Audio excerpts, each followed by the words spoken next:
Have you ever heard of karma and luck? Well, here is an example of it. True story.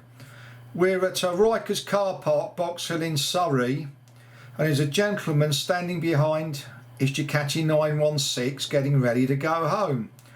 Anyway, we start talking to him about the motorbike for about half an hour, chatting about what he did for a living, blah, blah, blah, blah, blah. And he said, look, I've got to go to Newlands Corner and meet somebody.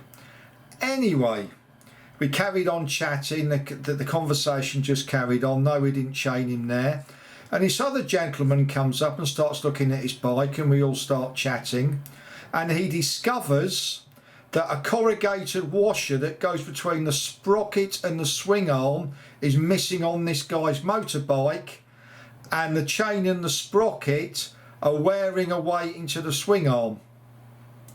Now, what would have happened eventually is that the whole drivetrain would have locked up, and the guy would have come off his motorbike or maybe even been killed.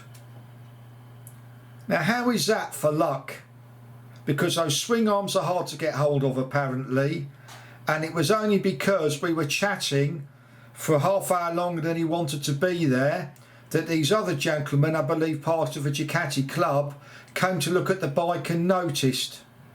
How the hell is that for fate? Anyway, here is a video of the swing arm showing where the corrugated washer is missing.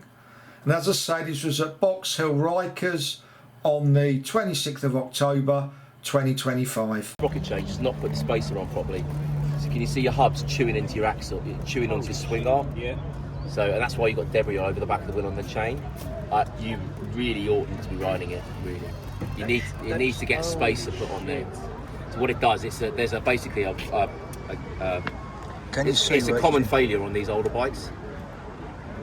It should have.